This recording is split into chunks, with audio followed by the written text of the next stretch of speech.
Shalom, você que está nos assistindo através da TV Sião. É uma grande alegria começarmos mais um programa Torá em Debate. A cada semana abordando um tema de relevância teológica importantíssima para você, discípulo de Yeshua, servo do Deus de Abraão, Isaque e Israel. O programa de hoje é um programa muito especial, como todos os programas Torá em Debate. Nós estaremos tratando de um tema muito importante. Um tema que eu tenho certeza que você vai apreciar muito e vai utilizar para aprender e compreender melhor as Sagradas Escrituras. O tema de hoje é o casamento judaico. É isso mesmo, o casamento judaico é algo extremamente importante para que o discípulo de Yeshua, o discípulo de Jesus, entenda. Por quê? Porque os apóstolos, não é? O próprio Yeshua, nos textos do Novo Testamento, eles usam muito a imagem do casamento para explicar a obra da cruz. Então, uma pessoa que não tem a compreensão correta de como era o casamento nos dias em que Yeshua ensinou, nos dias em que os apóstolos ensinaram, a pessoa vai ficar um pouco aquém daquele conhecimento pleno das analogias que os apóstolos constroem em relação a Cristo e a sua igreja e o casamento entre o homem e uma mulher. Então, o programa Torá em Debate ocorre todas as segundas-feiras, às 20 horas, horário de Brasília. Ele é transmitido ao vivo e depois disponibilizado para as pessoas assistirem através da internet, no nosso canal do YouTube, que é o TV Sião Brasil. Mais tarde estaremos falando um pouco sobre ele. Pois bem, então sem muitas delongas, não é? Vamos entrar de uma vez no tema proposto para esta noite, para o nosso estudo, que é o casamento judaico. E eu vou tratar desse assunto com você na forma de um estudo. Então eu preparei alguns slides, viu? Os slides que são utilizados quando nós ministramos sobre esse assunto aqui na congregação Har Tzion, em Belo Horizonte. São slides que nós usamos também quando vamos ministrar em seminários, em congressos por esse Brasil afora e também em outros países. E eu utilizei parte desses slides para me auxiliar neste estudo do dia de hoje. Então preste atenção, eu creio que vai ficar legível, apesar da tela aí ser um pouco pequena, mas vai ficar legível para você. Então tome nota, não é? Lembrando que esse estudo estará disponível no YouTube mais tarde, então mesmo que você não consiga anotar tudo, basta esperar 2, 3 dias que este estudo estará no nosso canal do YouTube. Lá você pode dar pausa, né? Assistir quantas vezes você quiser. Muito bem. Casamento judaico, então eu preparei algumas frases, algumas observações que vão nos auxiliar no estudo de hoje. E a primeira é essa aí, veja bem. Olha, não é possível entender com clareza a obra de Jesus em relação à sua igreja sem entender sobre o casamento judaico nos dias bíblicos. Por quê? Porque os autores da Bíblia, em especial, né, do Novo Testamento, eles tomavam das ilustrações do casamento judaico para expressar valores e princípios de Deus para os seus filhos. Não é? Toda a escatologia bíblica é ilustrada, tendo-se como base o casamento judaico, termos como noivo, a noiva, as bodas do cordeiro, trombetas, moradas celestes e muitos outros, só podem ser compreendidos por uma pessoa que entende sobre a cerimônia de casamento judaico, pois tais termos pertencem à cerimônia judaica de casamento. Né? Então, é isso que eu falei para você. O casamento judaico, ele é muito importante, porque os apóstolos, principalmente Paulo e Pedro, usam muito da alegoria do casamento judaico. Yeshua também é visto como noivo e a igreja vista como a noiva. Na volta de Yeshua, na sua segunda volta gloriosa como um rei, para estabelecer aqui na terra o seu reino físico e milenar, ele volta e nós celebraremos, nos encontraremos com Yeshua nos ares e celebraremos ali as bodas do Cordeiro. Então vocês estão vendo que são termos muito comuns do casamento judaico. Né? E apesar de você ter um conceito importante e sobre o casamento nos dias de hoje, mas entender o casamento judaico naqueles dias que escreveram os apóstolos vai ajudar ainda mais você a entender por que os apóstolos fizeram esta comparação. Então acompanhe comigo aí no nosso slide. Vejam, o casamento judaico ele só começou a existir na Idade Média. Até então, tanto nos meios cristãos como judaicos, o casamento era uma cerimônia de compromisso público entre o noivo e a sua noiva. Então, é muito importante nós observarmos que o casamento religioso, como nós conhecemos hoje, ele é uma coisa relativamente recente, né? Ele data aí da baixa Idade Média, onde esse casamento religioso ele começou a existir. No cristianismo ele existia até um pouco antes disso, é verdade, né? Na formação ali dos estados nacionais na Europa, nós já vemos os monarcas tendo o seu casamento oficializado pela igreja. Então o casamento religioso no cristianismo, na religião cristã, no catolicismo, né, ele surgiu um pouco antes. Agora no judaísmo não, no judaísmo nunca houve um casamento religioso. É importante nós observarmos que para o judeu o casamento é um compromisso público. São votos que são feitos perante a sociedade, perante as famílias, tanto do noivo como da noiva, e esses votos selados perante a sociedade, eles são também selados perante Deus. Né? Deus julga, de acordo com as Escrituras, Deus julga e trata com o homem da mesma forma como o homem julga e trata o seu semelhante.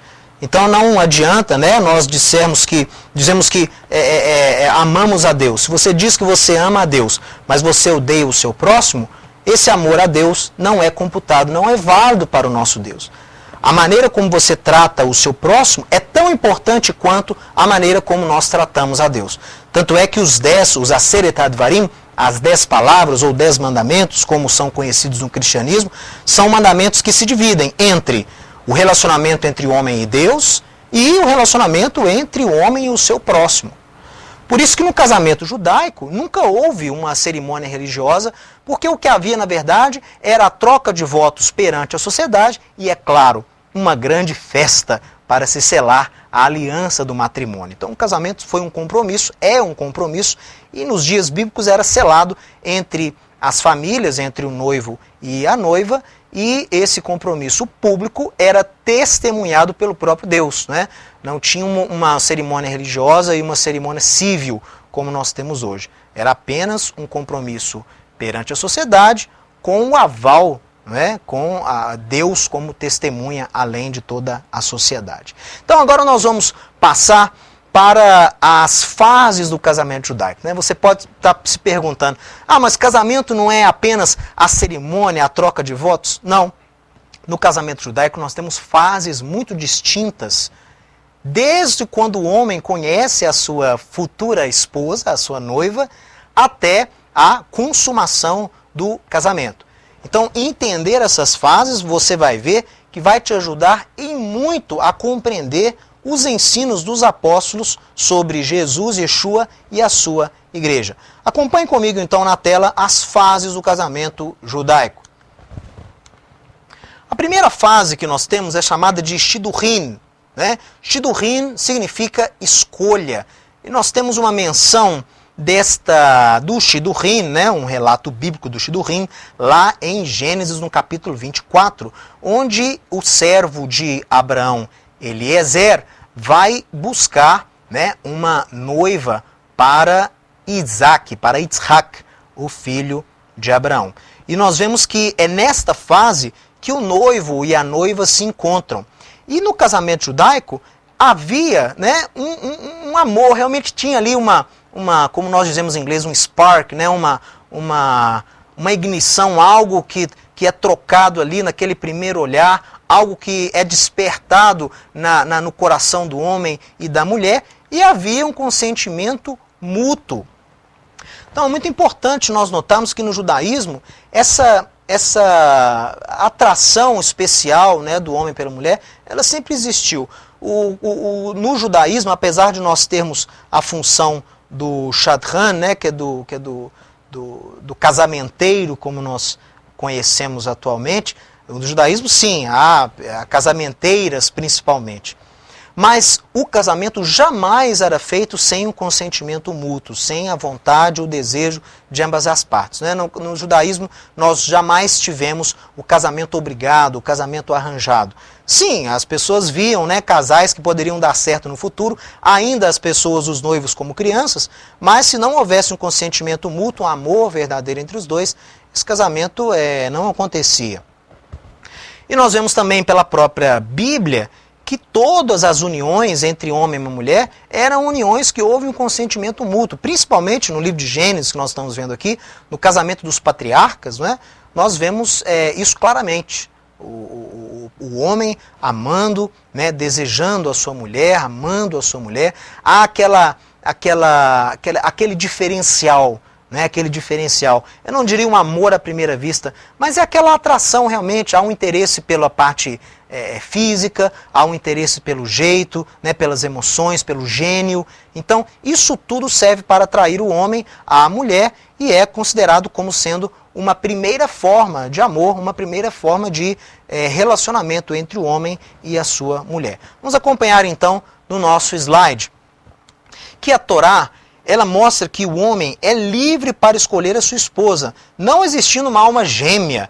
Deus é testemunha da aliança entre o homem e a mulher, segundo nos mostra o profeta Malaquias, lá no capítulo 2, verso 14. Então isso é muito importante nós esclarecermos, porque hoje em dia nós temos esse conceito de alma gêmea, não é? Ou a metade da laranja, como as pessoas conhecem aí. Ah, eu vou procurar a minha outra metade, a minha cara metade. Olha, nós temos que deixar claro que a origem desse ensino, dessa doutrina, deste conceito, é uma origem pagã. Nós vemos que o homem, quando foi criado, né, pela mitologia grega, ele foi criado um ser que possuía ambos os sexos. E este homem, ele foi então dividido, devido à sua desobediência, né, sua punição, ele foi dividido, ele foi seccionado. Então aquele primeiro indivíduo que existiu, ele foi seccionado, ele foi dividido entre a sua parte homem e a sua parte mulher. Então, segundo a mitologia grega, todo ser humano possui uma contraparte. Né? Então, esse conceito de alma gêmea, cara metade, é um conceito pagão que veio da filosofia grega.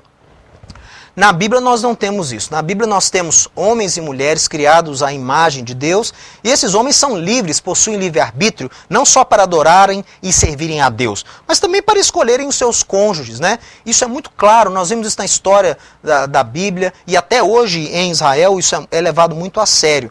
Deus, ele não interfere na sua escolha. Deus, ele abençoa a sua escolha. O que você pode fazer é orar, né, para que a sua escolha seja uma escolha de acordo com a vontade de Deus, mas na verdade, se você anda no caminho de Deus, se você anda em obediência, a própria palavra de Deus é lâmpada para os seus pés. Então as suas decisões são decisões que vão te abençoar quando você está ali andando no propósito divino. Em obediência, as suas escolhas são escolhas abençoadas.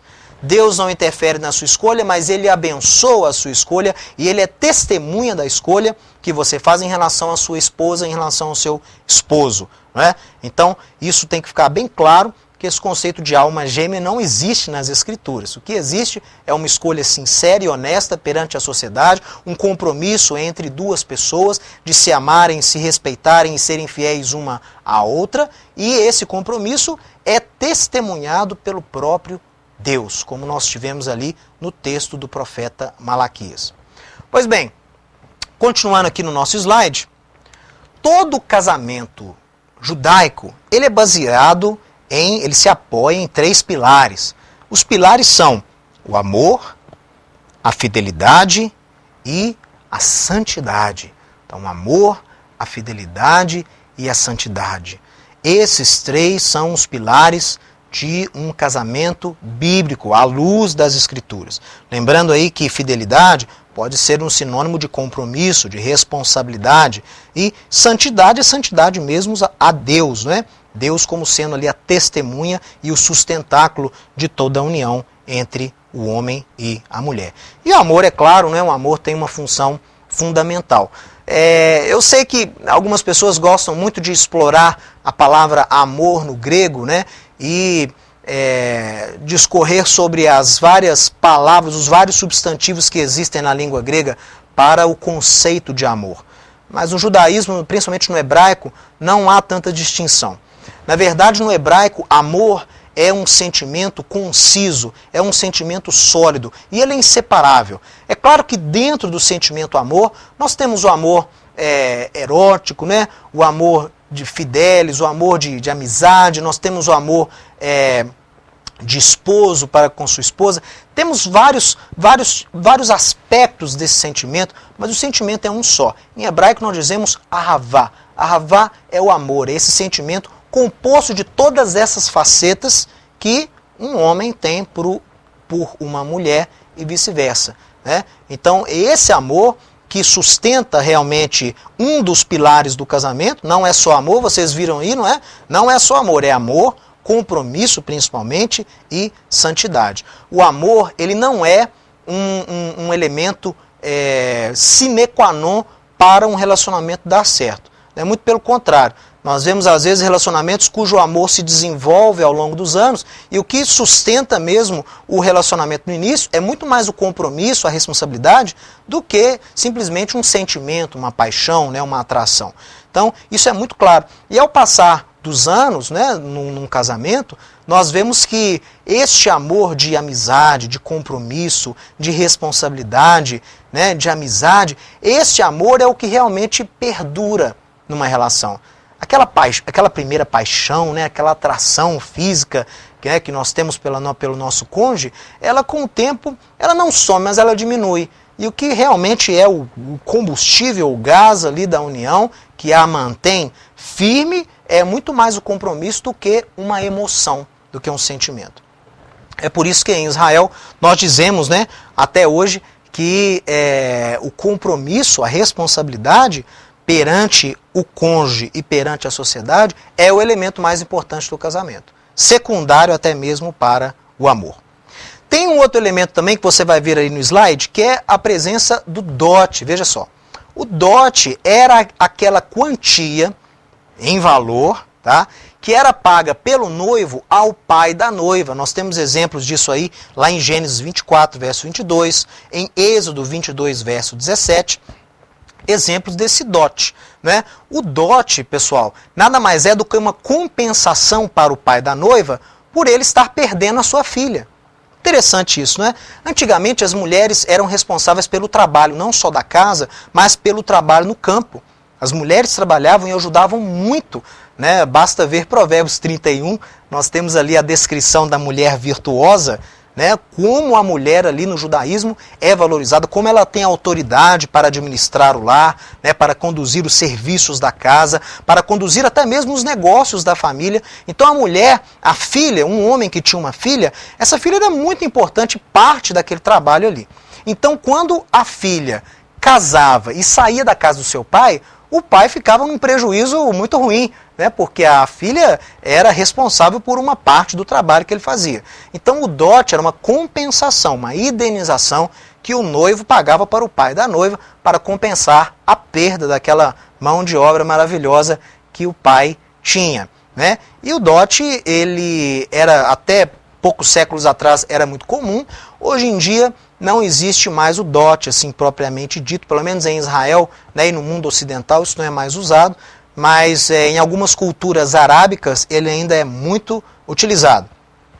E há uma frase muito importante que eu gostaria de mostrar para você aqui, quando nós dissemos que o amor não é o elemento mais importante que sustenta uma união, e sim o compromisso, a responsabilidade, que é uma forma de amor, né? O amor-compromisso é uma forma de amor. Essa frase é uma frase muito dita lá em Israel, eu quero mostrar para você agora. Veja só. Os gentios casam-se com as mulheres que amam, os judeus amam as mulheres que casam. Perceba que há uma grande diferença. Os judeus falam que os gentios se casam com as mulheres com que eles se apaixonam, né? A paixão, o sentimento é o elemento que faz com que um homem se una à sua mulher. Nós temos o famoso poeta, né, o Vinícius de Moraes, que escreveu que seja eterno enquanto dure. Então esse é o conceito do mundo de amor, esse é o conceito do mundo de casamento. Quer dizer, enquanto ele existe, a união existe. Quando não existir mais amor, nós partimos para outra, né? É o que eles dizem aí fora. Mas na Bíblia não é assim. E entre os filhos de Israel também não é assim. Os judeus falam, lá fora, nas nações, os gentios se casam com quem se apaixonam. Nós, judeus, nós nos apaixonamos com quem nos casamos. Ou seja, o compromisso, a aliança, é o fator número 1. Ele é primordial e torna o amor, sentimento, paixão até secundário. O compromisso é o fator número 1.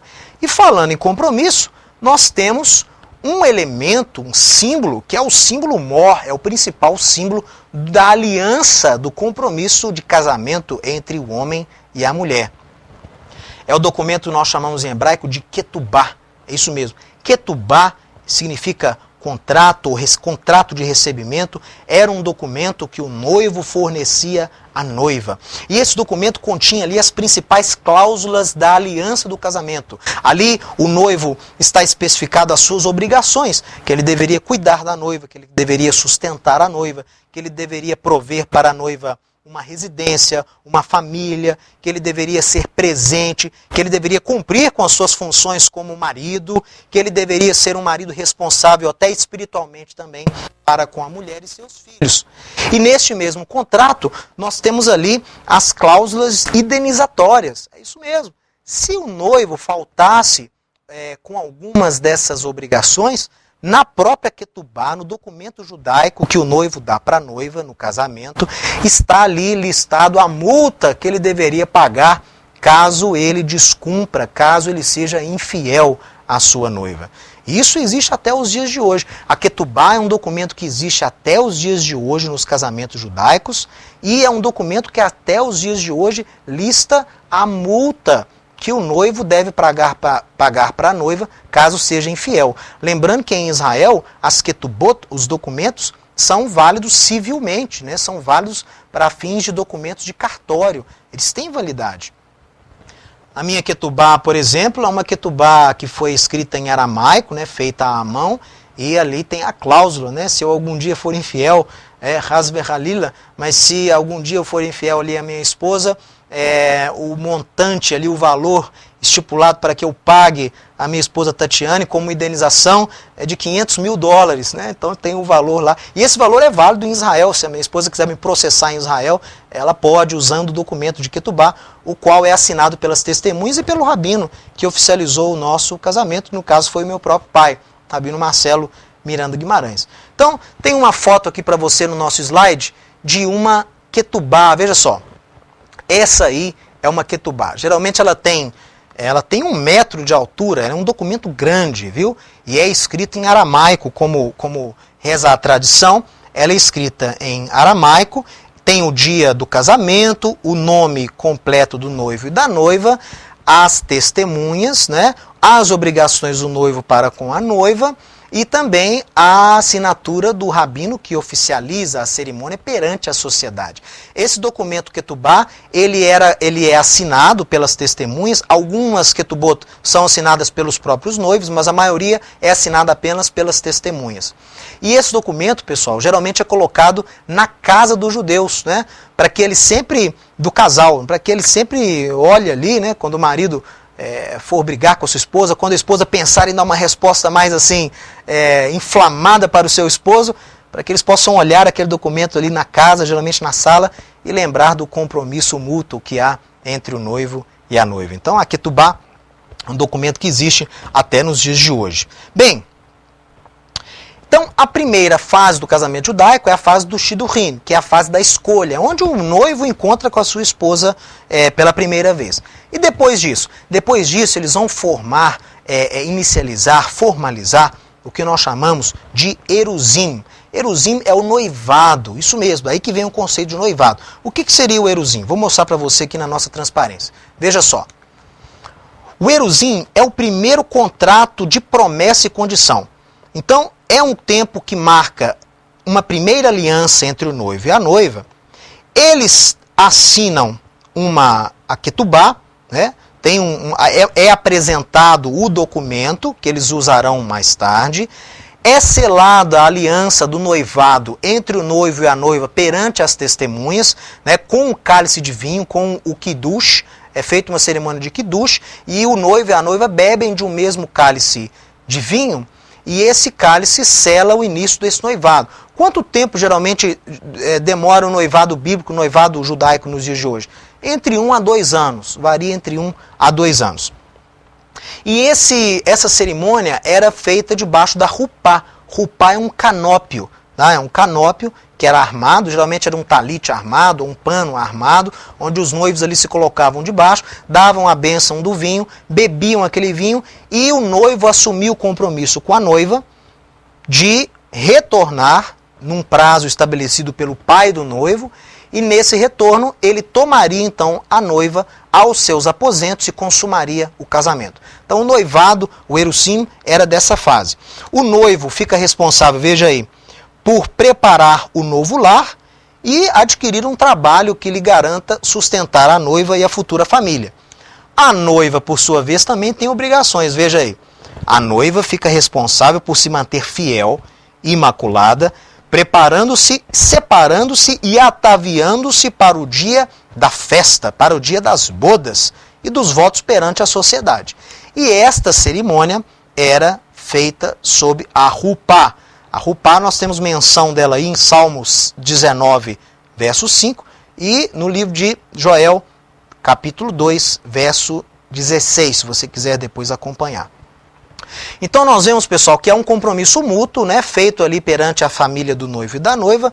O noivo promete retornar num tempo pré-determinado, que só o pai dele sabia. Engraçado que o noivo não sabia o dia que ele retorna, mas o pai dele é que daria a data onde o noivo retornaria e levaria a noiva da casa do seu pai para a sua nova casa com o noivo.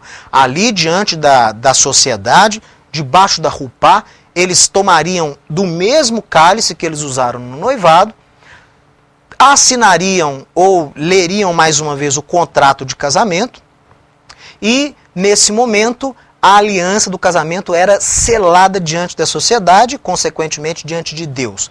O noivo levava então a sua noiva aos seus aposentos e, a partir de então, tínhamos 7 dias de celebração, de festa com os convidados. Então, a primeira fase é a fase do erusim, que é o noivado. O noivo, então, se ausentava para juntar dinheiro, para procurar emprego, construir sua nova casa. A noiva ficava responsável por se manter preparada e pronta para o retorno do noivo. Lembrando, pessoal, que a noiva não sabia o dia exato do retorno do noivo. Assim era feito nos casamentos bíblicos e nos casamentos judaicos.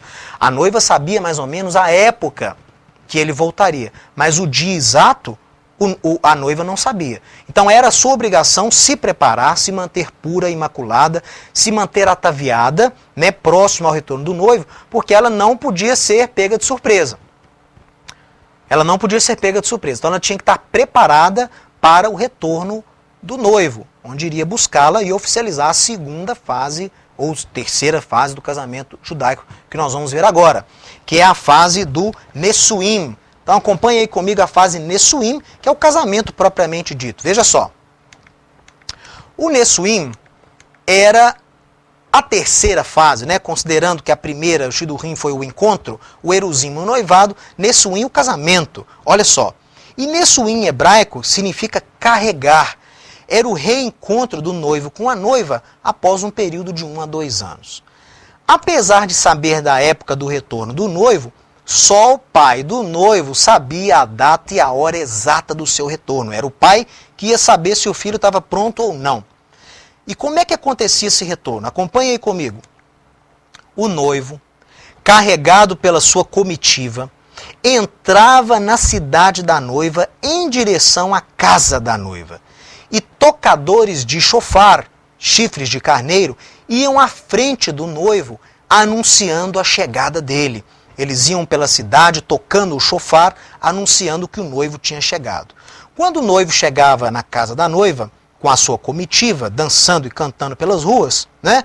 Lá eles liam na casa da noiva novamente a ketubá, os votos, debaixo da rupá, e assinavam perante a sociedade, assinavam a ketubá. O mesmo cálice de vinho do Kiddushin era utilizado. Inclusive tem uma cerimônia judaica, né, onde os noivos quebram, o noivo quebra com o pé direito a taça que ele usou lá no noivado. Olha só. Então a taça que ele usou no noivado, ele usa novamente no dia do Nessuim, do casamento, e ele quebra essa taça no final da cerimônia. E a quebra da taça simboliza várias coisas no judaísmo.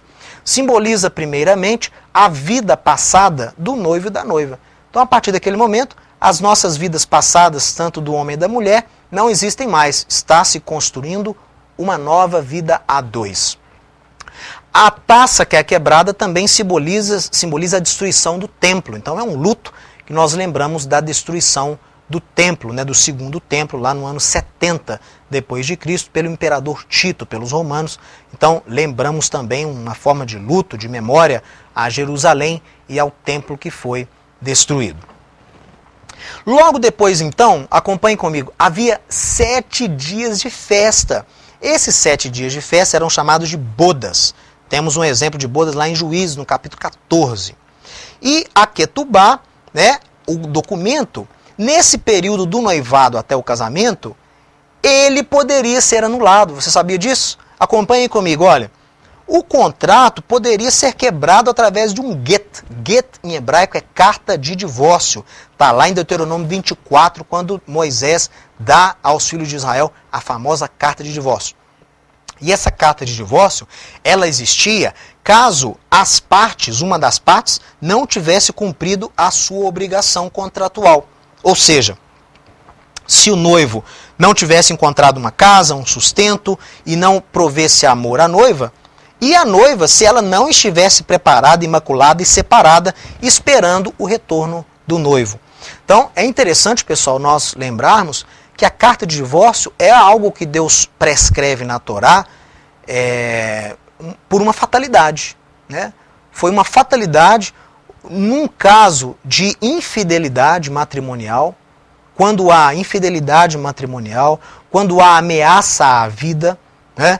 Quando há ameaça à integridade física do noivo ou da noiva, essa carta existe. E é uma tristeza muito grande o judeu ter que usar uma carta dessa, né? Um rabino, um sacerdote dos dias bíblicos ter que dar uma carta dessa para a mulher, mas realmente por causa da dureza do pecado do homem, ela existe. Então nesses casos de adultério, ameaça à integridade física e à integridade espiritual também dos cônjuges, a mulher pode receber ali do seu marido, mediante o sacerdócio, a posição do sacerdote, obriga o marido a dar para a mulher essa carta de divórcio. Essa carta de divórcio libera a mulher para se casar de novo.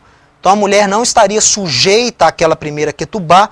Com a carta de divórcio, ela seria considerada uma mulher apta para o casamento mais uma vez. Não é? A Deuteronômio 24 especifica que se há carta de divórcio e a mulher e o homem se separam, e se essa mulher casa-se novamente, ela jamais pode voltar para o seu primeiro marido. Né? Então, por isso que o apóstolo Paulo, na carta aos Coríntios, ele deixa isso muito claro, porque ele está falando sobre Deuteronômio e fala, olha, se separarem, que não se casem.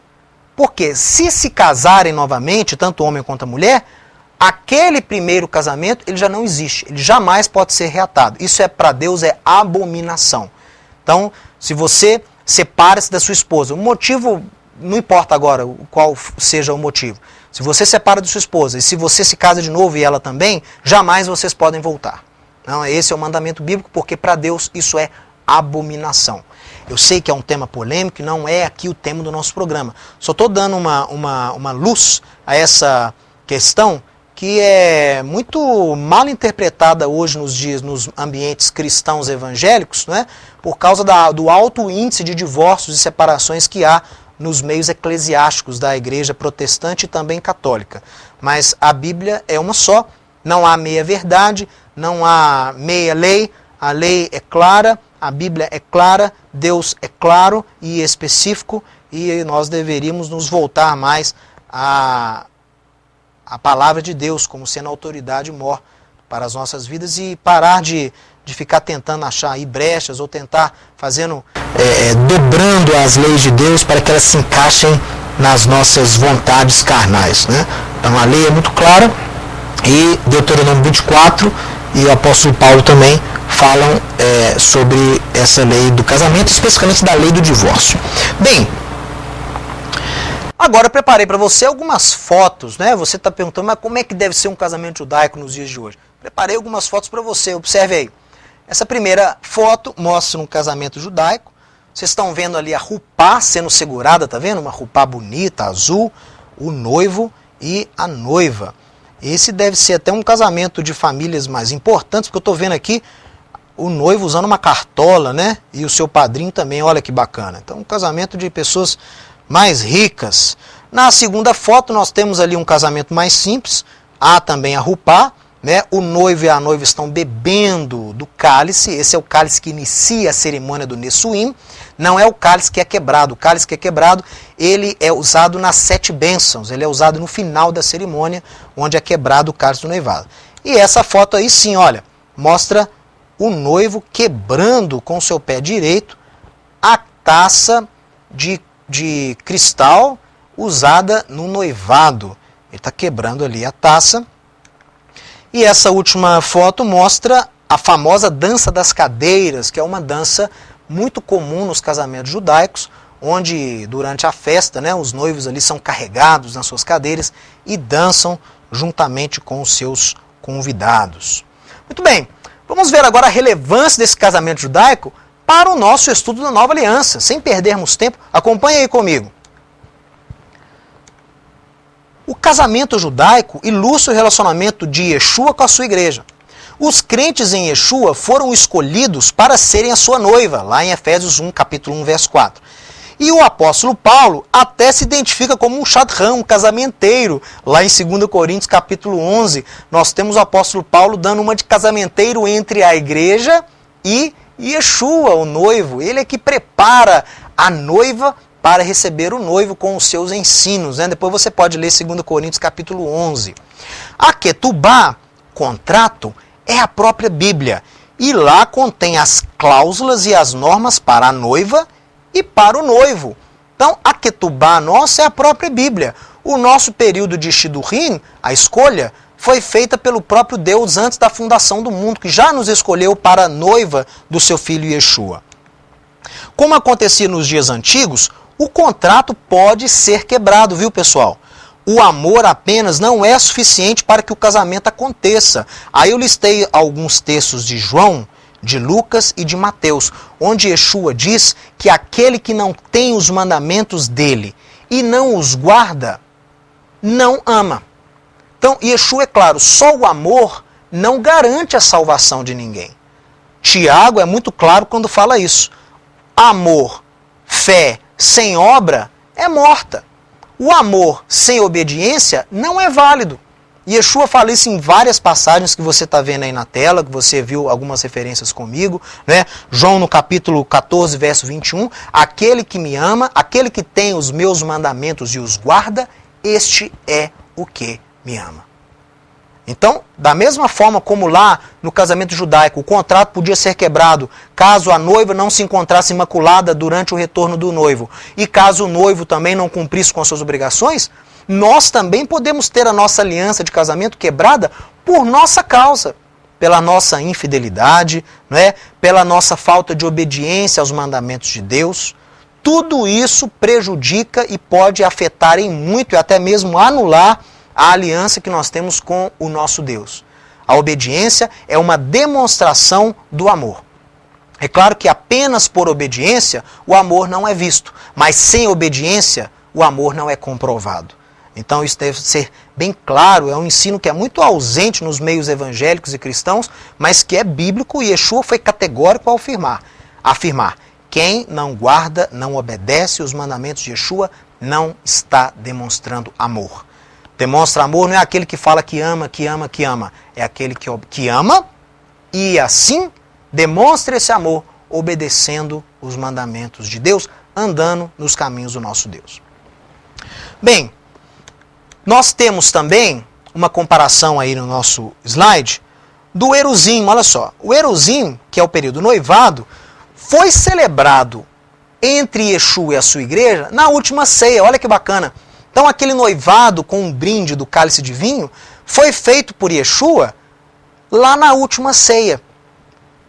Eles tomaram daquele primeiro cálice que os noivos tomam e celebraram um compromisso mútuo. Qual foi o compromisso? Yeshua intercede a nós junto ao Pai e os discípulos permanecem obedientes e fiéis às palavras do noivo. Os crentes em Yeshua, como a noiva, devem se manter puros para a chegada do noivo e da segunda taça, que será celebrada nas bodas. Lembrando aí de Yeshua, lá na parábola das 10 virgens, em Mateus 25, lembra lá que as virgens que não haviam se preparado não foram recebidas pelo noivo. Então temos que ser uma igreja que está preparada para o retorno do noivo e que não será pega de surpresa. E o dote? O dote foi pago pelo pai do noivo, o próprio Deus, que deu o seu filho como cordeiro para derramar o seu sangue para a remissão dos nossos pecados. O noivo nos alertou o que estaria acontecendo na época do seu retorno. Veja Mateus 24. Mas só o pai do noivo sabe o momento exato do seu retorno. Olha aí Mateus 25, verso 13. Né?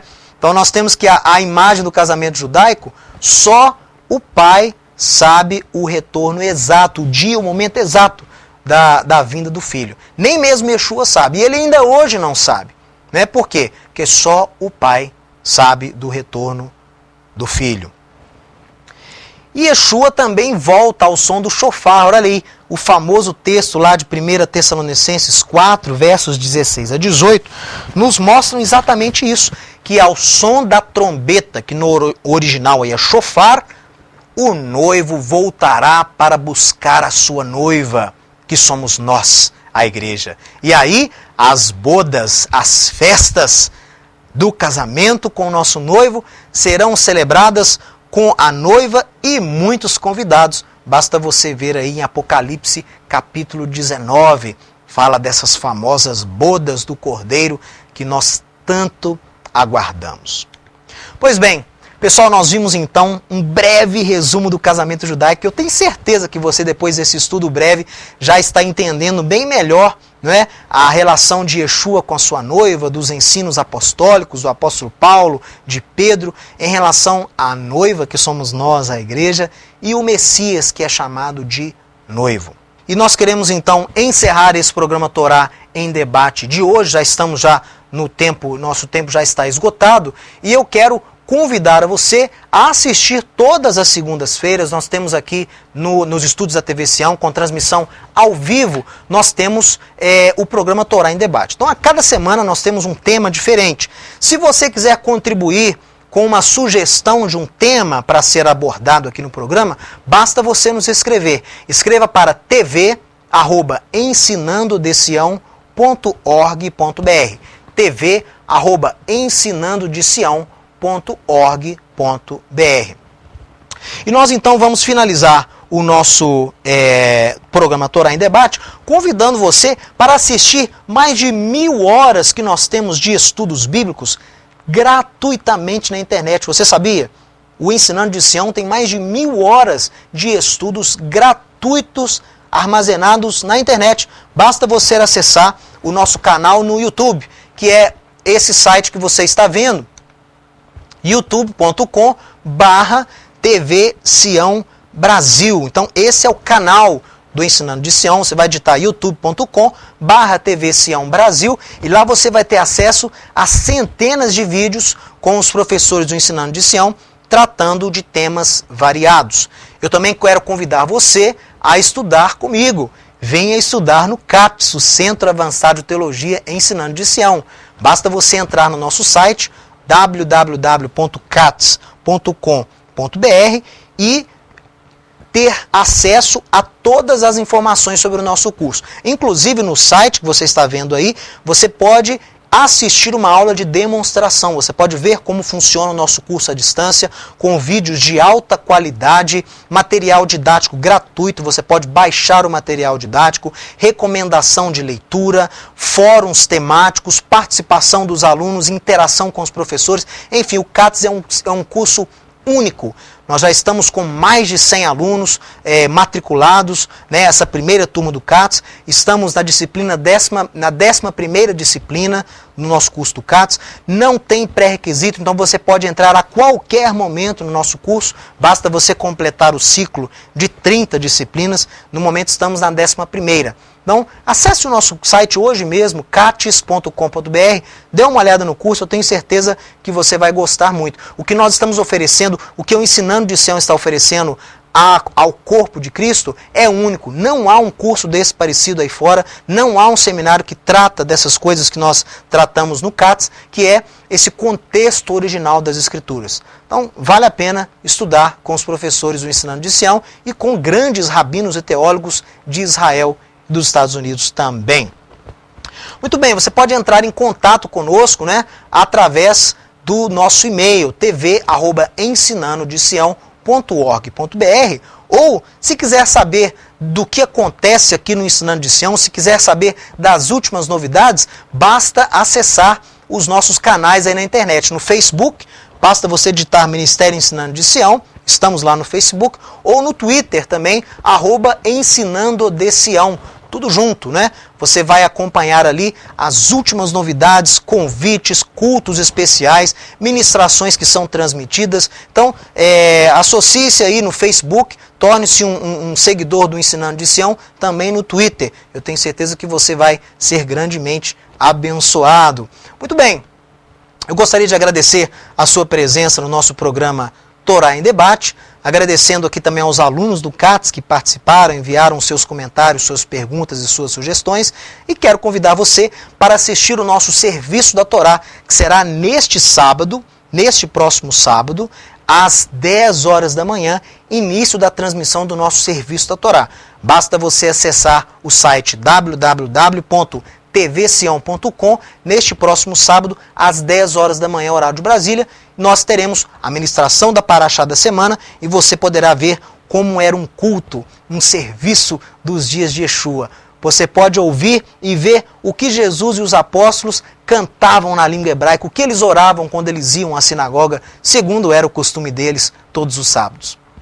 Um grande abraço a você, Shalom Uvrahá, paz e bênção, e até a semana que vem.